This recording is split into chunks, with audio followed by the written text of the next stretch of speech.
Purple Daily is daily Vikings entertainment. We just want the Vikings to win a Super Bowl before we die. I will ride with this group. Seriously, man. Please. And away we go. And away we do go. Purple Access. Judd Zulgad, Tyler Forness of the Sporting News, of course, his YouTube channel, Vikings First and Skol, of Vikings Draft Party fame, the man that broke it all down, and Ross Brendel. This episode, by the way, we'd like to thank our sponsors from Ugly Deck, because you know what springtime means, folks. Springtime means deck time, and a new deck from uglydeck.com is just what you need, install or DIY. Uglydeck.com offering up to $1,000 off for a limited time. With install, you're going to get the best carpenters. With DIY, you're going to get the best coaches to help you from start to finish. Ugly Deck is on a simple mission, and that is to rid the world of ugly decks. Uglydeck.com, setting up appointments now at their Shakopee Deck Design Showroom. Check out uglydeck.com. That is uglydeck.com. All right, gentlemen, plenty to discuss. Yes, the draft is over. Schedule release coming up, and rosters sort of set, but not completely set. So, Forno, I'd like to start you off with this question, because I saw that you wrote about this for the Sporting News, and that is the last bastion of free agents left, who the Vikings, now that the draft is done, now that their needs are pretty clear, more so probably just short term for 2024, but who do you see as being left out there? I don't know, defensive tackles perhaps, starting with that. Who could be free agents that they could sign who would fit in and help them in the coming season?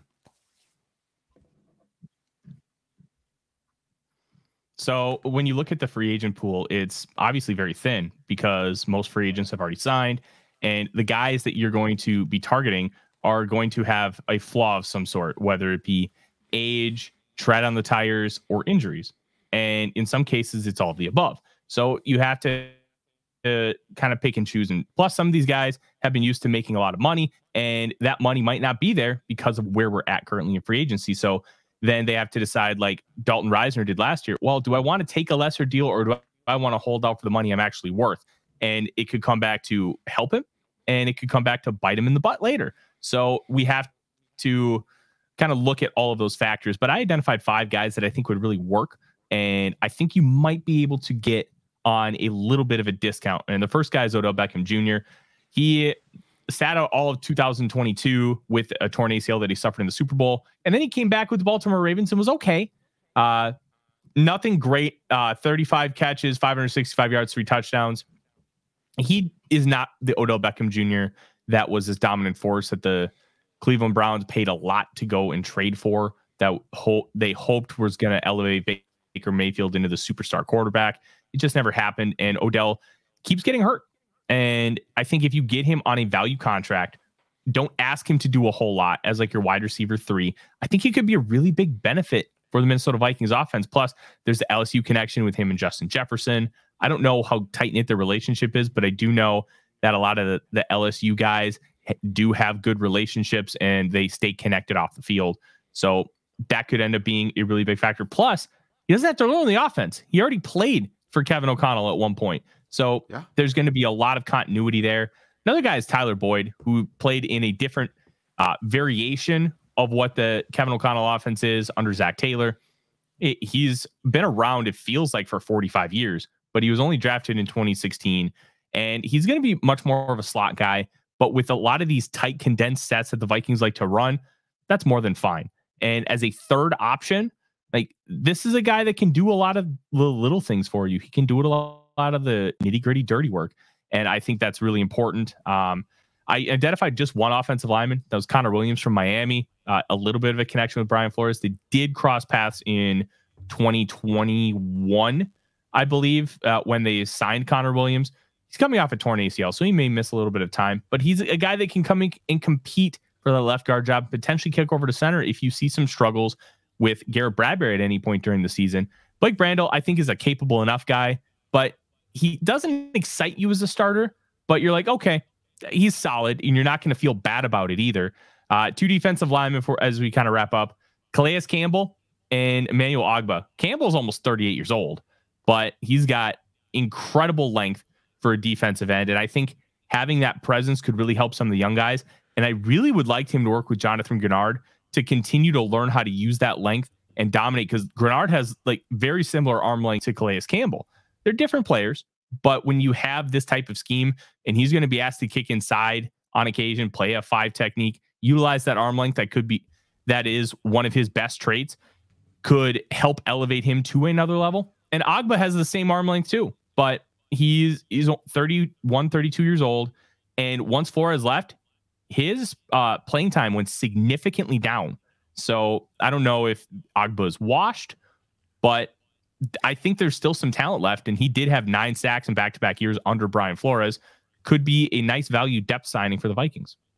From that list, Forno, who specifically can help the development of J.J. McCarthy the most in year 1? Who's a guy that the Vikings could look at that list and say, he can help us develop our franchise quarterback. He can help protect the investment. Who is that? So I'm going to kind of go off the wall on this one. I think Calais Campbell. I know he plays defense, but he's been a leader everywhere he goes. And when you have a great leader in your building, that is somebody that you want to pair with a young quarterback, because they can help you understand a lot of nuance, a lot of camaraderie, a lot of leadership qualities. And because Campbell plays defense, help communicate with the other side of the football and help understand what they're going through, what they need to do. And helping understand defense is one of the best ways to learn offense, because it can help you evolve your intelligence, evolve your knowledge base. And is Odell or Boyd going to be able to elevate the offense enough to really make a massive difference on McCarthy? Maybe, but probably not. It just evolves like the baseline performance of what that spot is. I don't think it's going to elevate you to an elite level. But Campbell's been lauded as a great leader everywhere he's been. And I think having another person like that in the building can only help McCarthy's development as a person, which is going to be extremely important when you talk about how well he plays quarterback. So when it comes to OBJ or Boyd, where do they rank right now currently when we compare it to the potential of Brandon Powell being wide receiver 3? Because I know that they both dropped off some. They certainly are names, especially Beckham, that would excite the fan base. But like, how do you look at how that stacks up compared to present day Brandon Powell? I think they're significantly better than what Brandon Powell is right now, because they're much more well-rounded players and they're bigger and they're going to be able to do a lot more of the nitty-gritty work when you talk about running 11 personnel and running the football. Because with 11 personnel, you need to be able to run the ball. One of the reasons why the Rams are so successful for so long is you had Robert Woods and Cooper Kupp, both guys who were a little bit thicker framed, who were very good and very willing blockers. That was able to help elevate that offense to another level. Addison Jefferson, great effort. Both of them are rather slim. They're slender guys. Having somebody who's a little bit bigger framed, especially like Boyd, could help make a big difference in those aspects. All right. Subject 2, sporting news. I think your most recent piece, or one of them, because you write continuously. Mm-hmm. You won't stop. It's incredible. I don't know how you do it. You were, I would call it objective analysis on draft night, when you basically said, Dallas Turner, I like him, but you had some concerns. You have, I don't want to imply it's a complete pivot, but it sounds like, or it looks like from your piece in Sporting News, you went back and watched film and said, oh, I sort of see the fit now with Flores. Take us through your thought process and take us through where you stand right now when it comes to Dallas Turner being a guy that the Vikings paid a pretty good price for to trade up from 23 to 17 to give Flores another threat as an edge rusher. So it's a very interesting conversation when you're talking about Dallas Turner. When I evaluate draft prospects, I don't evaluate specifically for the Minnesota Vikings. Now, I might end up shifting that process moving forward, but I'm trying to look at what the player is in a vacuum. And then once I have those grades, then when I'm trying to think of like, okay, who should I send in mock drafts? How will the fit work there versus just that overall grade in a vacuum? So I graded Dallas Turner as a high second round grade because there was just a lack of polish and a lack of consistency with some of those flashes. And I highlighted that in the piece. And one of the big things for me was inconsistent. and he got absolutely stonewalled by Texas. So looking at all of those factors, and one of the interesting things about Texas, Kelvin Banks Jr., the left tackle, could go top 5 next year. So something to be weary of when he faces elite competition. Shows some struggles, which is, not the end of the world, but it's something you want to write down and you want to monitor. And with Turner, I saw a lot of the flashes, and I went back and watched different games than I watched with his initial evaluation, because I didn't want to see the same plays and potentially come to the same conclusion. I wanted to see different tape.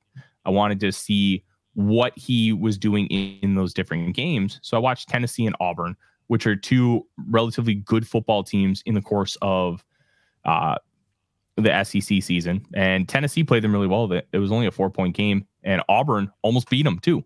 So I thought, okay, let's take a look. And I saw it more from a Vikings lens, which I think helped me come to a little bit of a different conclusion. I wanted to see what Brian Flores would like, and why Brian Flores would prioritize a player like this, why the Vikings would prioritize him. And I think I understand their thought process now. And I completely concede that, you know what? I just might be wrong about Turner, because the consensus has him as a top 10 player. And that's okay. You're going to have disagreements. I still love Chop. I still would have taken Chop over Dallas Turner. But I also understand that sometimes you're just wrong. And it's okay to be wrong as long as you kind of understand that and learn from it. And the biggest thing with Turner, if you get any form of consistency with these flashes, he could be an incredible football player for you. But my concern is he may never be able to just fully put it all together. But being that he's the second youngest edge rusher, 21 years old, and Brian Flores does a great job with development and helping these players kind of figure it out and piece it together, I'm a lot more confident and bullish on the pick than I was on draft night, because I took a step back, looked at what my process was initially, and be like, okay, let's reformat what I'm looking at and how I'm looking at it from the specific Vikings point of view. And the movement skills was something I didn't notice as much initially. He can flip his hips like a cornerback and run upfield with running backs in coverage. You don't want your edge rusher doing that, but with the way Brian Flores plays, I think that's incredibly valuable, because he loves deception and he loves aggressiveness. And because of those factors, defensive ends and edge rushers do drop into coverage. And if you can run with a running back with his 4.4 640 time, and there were a couple times where I saw him literally chase down running backs in the open field, man, there's a lot of interesting potential with Brian Flores here. And you know what? I have evolved my opinion to be a lot more positive on the pick because of that. Forno on Chop, what did you like specifically more about Chop than Dallas Turner, and has that changed since doing your Dallas Turner deep dive post-draft?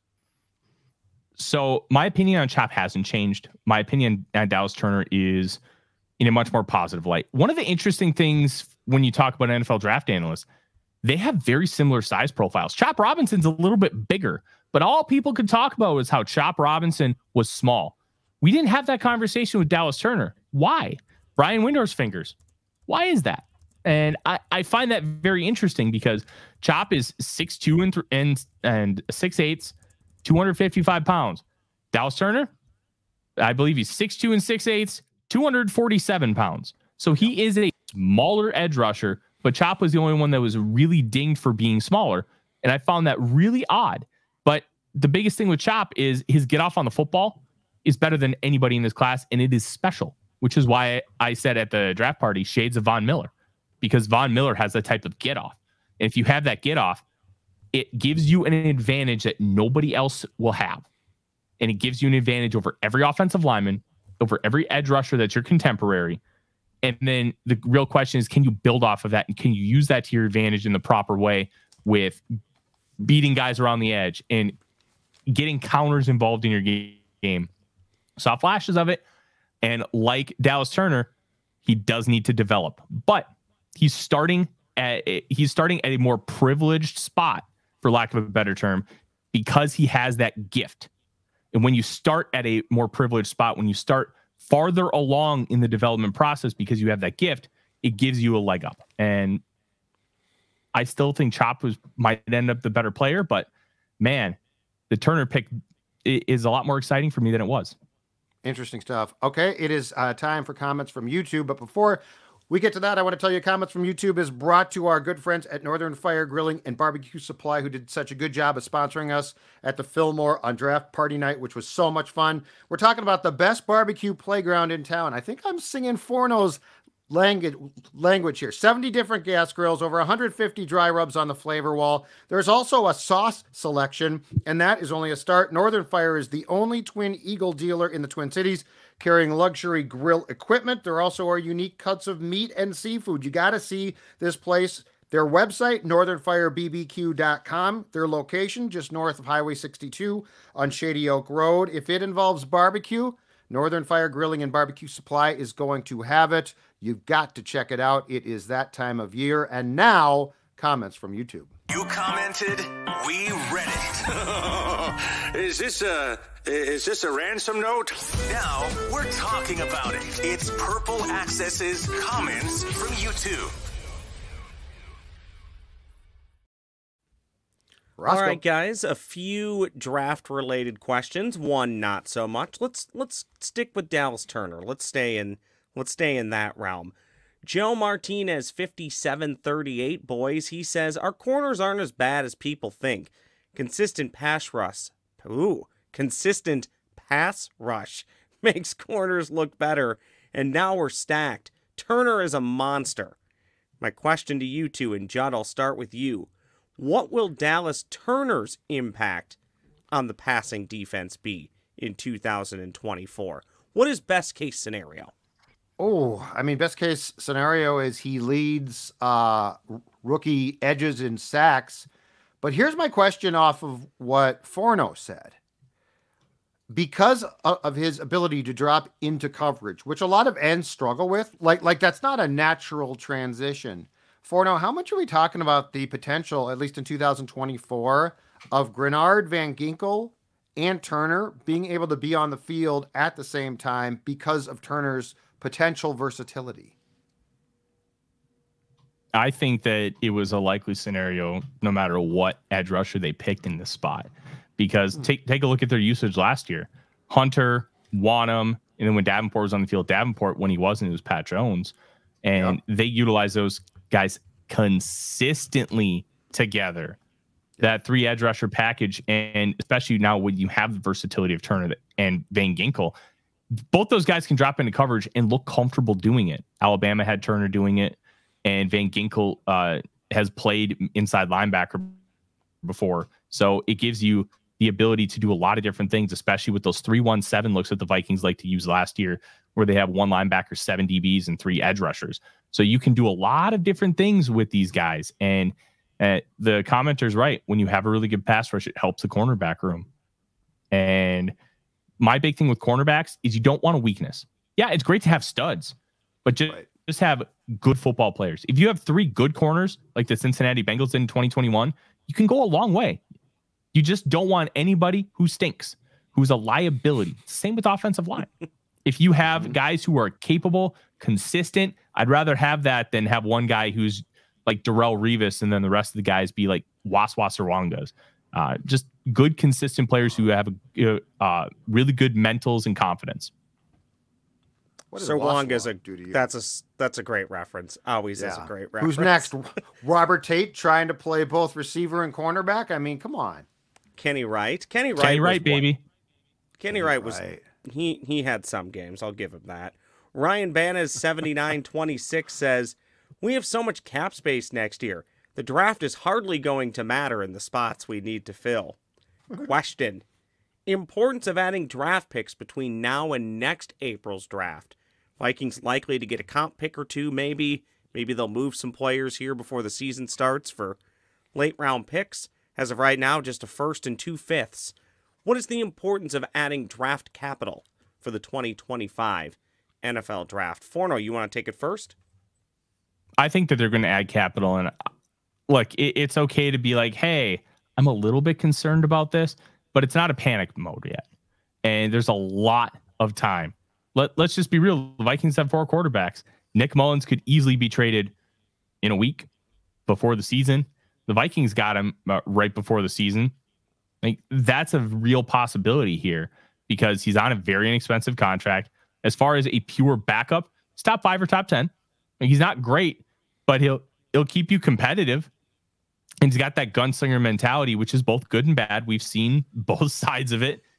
But if you want to keep the developmental guy, Jaren Hall, you're going to have to get rid of somebody. You're not getting rid of Darnold or McCarthy. And that odd guy out is Mullins. So if somebody needs a backup quarterback, flip him for a 6th or 7th round pick. And they only have to pay him like $1.8 million. That's nothing for a backup quarterback. Like, guys like Jacoby Brissett, Sam Darnold were signing for $8 to $10 million. So you get a good backup quarterback for that price.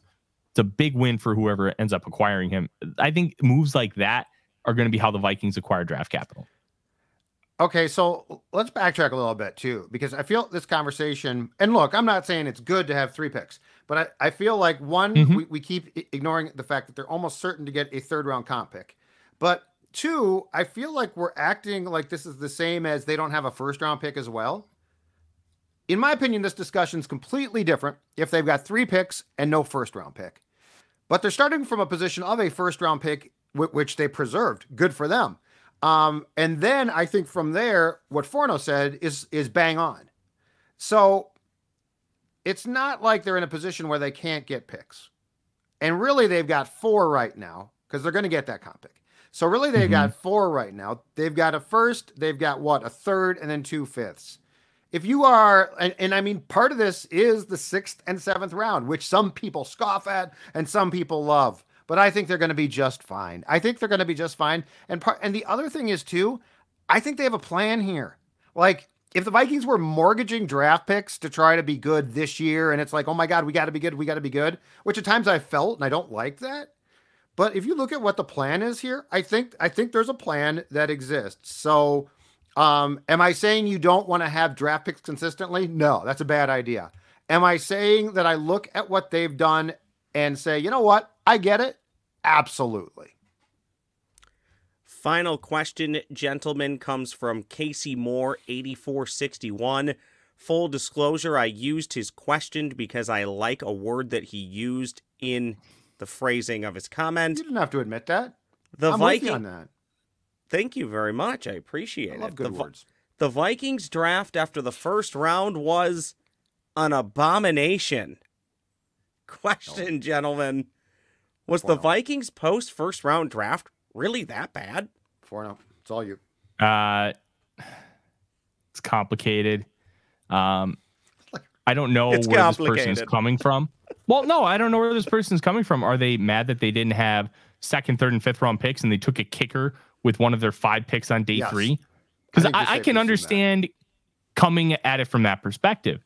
Yeah, it's stunk that they didn't have day 2 picks. Kyrie Jackson's a very intriguing 4th round pick. I think, he called himself the best value and the best cornerback in this draft.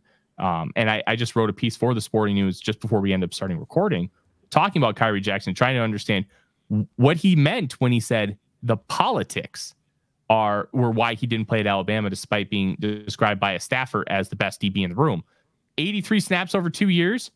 Well, he was the lowest ranked recruit in that room as a 4-star JUCO, which is lower than like what your average 4-star is. And there were 3 5-stars in that room. So I can kind of understand some of that, but he's 25 years old without a 25-year-old football body because he spent 2 years out of the game, and he's got a really intriguing athletic and size profile. So I think that's a big win. He was 62nd on my board, so it was good value too. And I think the other players, it's not sexy. 2 offensive linemen and a defensive tackle from the FCS level, who was the Athletics Prospect X. Kaylin Kaler does a series every year where she finds the most interesting draft prospect, writes about them, and then reveals who they are after the draft. And it was Levi Drake Rodriguez. So we're going to try and build up the depth of the trenches in this draft. And the kicker thing, if you hate drafting kickers, yeah, I get it. But I don't think it was abomination. I think I gave the Vikings overall grade a B+. I think I would give day 3 C+, because I thought they could have done a little bit better and tried to get a little bit more value. But I mean, like, I don't think it's an abomination, but I understand your process if like kind of my hypothesis is correct. And just to humor me before we go to our extra points, this is not a comment from YouTube. This is a comment from Roscoe. Gentlemen, your thoughts. We had a Canadian college football player drafted into the NFL. I'm glad not a Canadian playing in America, a Canadian playing Canadian college football. We also had the CFL Rookie of the Year drafted in the NFL draft. If I had my Tony Kornheiser Canada flag, I'd be waving it right now. Love me some Canadians in the NFL draft, gentlemen. Yeah. Explain this too. How is he? Because ordinarily you sign the players from that league Forno to future contracts. Explain the draft rule to me. So it's really interesting. Quantez Stiggers ends up falling in a unique bucket. He did not play American college football. He is 3 years removed from high school.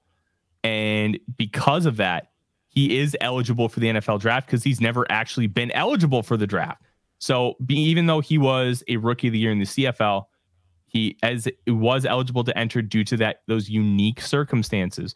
A lot of these guys that end up going to the CFL were in an NFL draft, but they weren't taken, or they were taken and they ended up going up north to Canada. So he's got a unique process. And all Canadian college players are eligible for the NFL draft.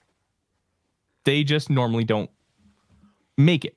I think one guy who, if I remember correctly, he was one of the last Canadians to be drafted. Remember Akeem Hicks? Yeah. Drafted out of Canada. Yeah. Oh, so, really? and Giovanni Manu is an athletic freak. Yeah. Hey, listen, this is why you have me on, Judd. I'm I know. here for the fun And that's why I fact. asked you. It's a great question. Yeah. Yeah. Wave the Canadian flag, You know what, Judd. You know what? Well, unfortunately, I don't have one. Greatest anthem, in my opinion, that exists. I love "O Canada." It's great. But you know what this song. is? Oh, yeah. It's an absolutely gorgeous song. But you know what this is, Forno? This is Roscoe's attempt in the coming weeks to try to get us to do a CFL preview. Nobody loves the CFL like Ross Brendel does. And I'm not joking. He's been to Winnipeg. I'll need to sit down with Phil and pitch Bombers Daily, Blue Daily, whatever we want to call it, so we can do that. With my shout out to my buddy Taylor Allen, who covers the Blue Bombers for the Winnipeg Free Press. See, I told you. This guy loves the CFL. Listen, I'm a Calgary Stampeders guy. Give me some Bo Levi Mitchell. I mean, I know, you know what? he's kind of at the end of his career, but man. Remember Bo Levi Mitchell trying to come here? Do you remember that story? Oh, yeah, I remember that He worked story. out here. And Cousins, and he said, I want to beat out Kirk Cousins. And they immediately said, you're going back to Calgary because we don't want someone here. And then the Falcons are like, hey, let's draft Michael Penix. Incredible. Here's my thing. I think Forno, Manny, and Ross should go to a Stampeders Blue Bombers game in Winnipeg, and Forno can just crush Molson's and Labatt's. And let's not forget, boys, your Minnesota Myth open up this Sunday at Target Center. I almost said Target Field, at Target Center. Let's close with extra points, gentlemen. These extra points never miss. It's Purple Access's Extra Points. I say we start with Forno, unless you've got Forno. a great one. Forno, your extra point. I got one. But first, Phil Mackey, I know you'll end up watching this at some point. I need you to expect that trip for all of us. Please and thank you. I'll get some good stuff for you. Oh, Blue the Hubbard Bomber- family will No, be my happy extra to point take care of your is trip to Blue Winnipeg. Bombers have a nice little stadium. I'm just throwing that out there. Bud Grant statue. Yeah. Which we don't have here. Absolutely. Which is a travesty. How do we not have a Grant statue in front of US Bank Stadium? Sorry. Sad. It's wild. It's wild. I want to talk about draft pick trades. And if you want, I wrote a piece for Reef on Substack, Wide Left, talking about Kwesi Dofamensa's draft day trades. But he traded a 3rd and a 4th round pick in next year's draft to go get a top 10 consensus player, 9th overall in Dallas Turner. Well, why are we hearing criticism of the Detroit Lions trading 3rd and 4th round picks from 2025 as well for 2 4th round picks? The aforementioned tackle from British Columbia, Giovanni Manu, and a safety from Utah, Sion Vaki, who they're moving to running back. Why aren't we hearing criticism about those trades? But all we're hearing about is how the Vikings gave up these big assets, but they got a top 10 consensus player. To me, it's kind of absurd, and it just speaks the volumes of whenever you have somebody in an industry that is trying to change the game, which Kwesi is, because he's a stock market guy, an analytics guy, and he's not a traditional football guy. I think he's getting unfair criticism. Brad Holmes said in a press conference that he basically doesn't pay attention to positional value. Dude, there's studies that say positional value is a real thing, and you just blow it off in a public press conference. Like, look, I get it. You're Detroit, and Detroit is a different type of city than a lot of other cities out here, especially considering they're in the Midwest. But if you're going to criticize the Vikings for giving up that draft capital, I better hear you criticizing the Lions for doing the same thing for objectively worse players. Bravo, Forno. dude. Fired up. I saw your like tweet it. about that, but I love the elaboration. That's fantastic, and it's a great point. It's a fantastic point. All Fired right. up, Forno. Why Awesome. don't I go, Judd, and you can take us home. You ready for this? Mine's super quick, off topic. The Minnesota Golden Gophers are officially in North Carolina championship season. About 4 months away, right before they take on North Carolina at the Huntington Bank Stadium. Your Minnesota Golden Gophers, they will head to Michigan to take on the defending national champs with a record of 3-1 after losing the opener to North Carolina, but beating mighty Rhode Island, beating mighty Nevada, and beating the hated Iowa Hawkeyes for a second year in a row. Wow. And also, I want to give credit to my Iowa Hawkeyes loving friends. They are 100% correct, Judd. It was not a fair catch. They are correct in that assessment. You know what it was, though, Judd? It was an invalid fair catch signal.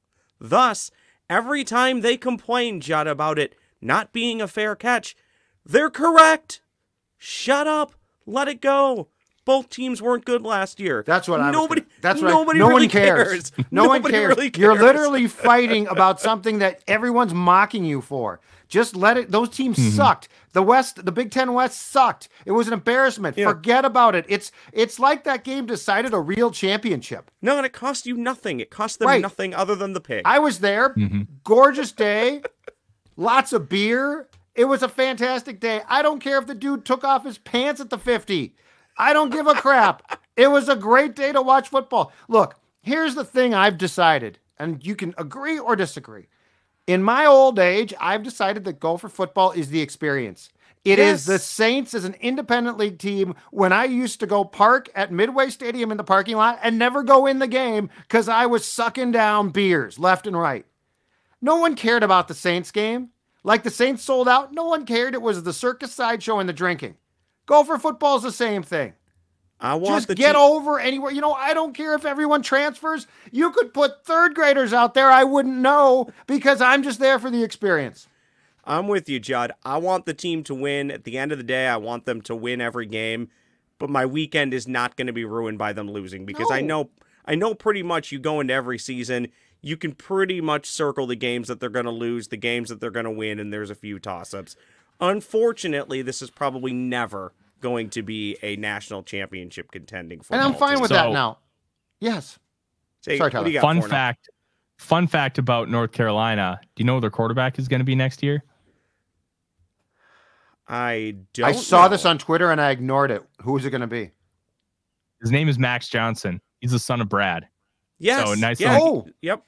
LSU. That'll Coming be fun. back. That'll be Southpaw, fun. right? Yep.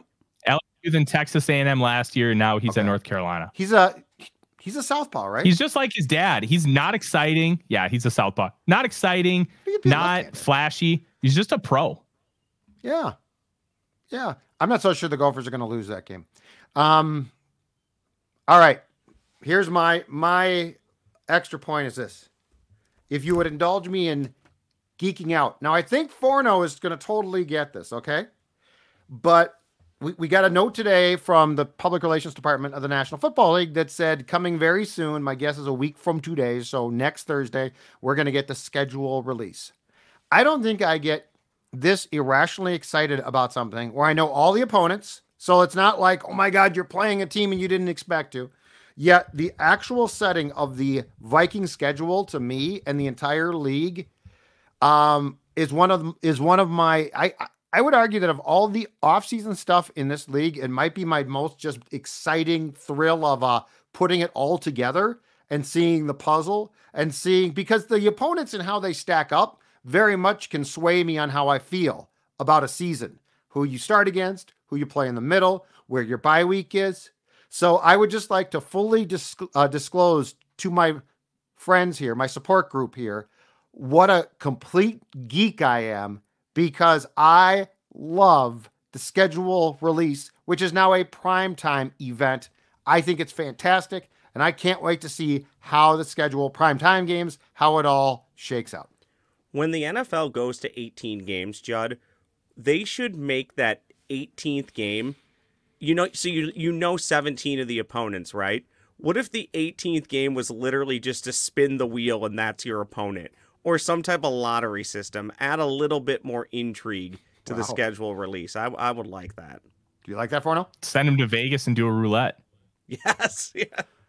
Maybe a little craps action. Throw the dice a bit. It sounds stupid at first, and then I think about it, and I'm like, how much would ESPN pay for that? Oh, ungodly amounts. Yeah. So look at how much Amazon and NBC have paid for a streaming playoff game. It's like $150 million. I know. It's ridiculous, but I think Ross goes on to something here. Add to the intrigue, the NFL. It's one thing because the thing now is like a primetime event is the unveiling of just dates and times. So you're right. Like if you had game 18, you don't know. Yep. Mm-hmm. Or what if everybody played week 10 and it was a mystery opponent, but obviously you found it out at the beginning of the year? But I think it would be hilarious. What if it could even be anybody? What if the Vikings drew the Packers 3 times? Oh, wow. And 18 games will be 2 byes, and then the Super Bowl will be played on President's Day weekend, correct? Yeah. Yep. I think that's what I've seen. That's what's been floated. So it becomes a holiday. What they should do is take back over Labor Day weekend. Mike Florio, I think, threw it out the other day. You know why they don't? College football. Well, that, and they did it years ago, and the ratings were off. So they freaked out. Oh. They freaked out. The Vikings actually opened on Labor Day weekend in the 90s at some point. Like, I think they opened against the Bears. It was like 93, or it was a long, long time ago. Mm-hmm. And the ratings were down. And they're like, oh, we're done with that then.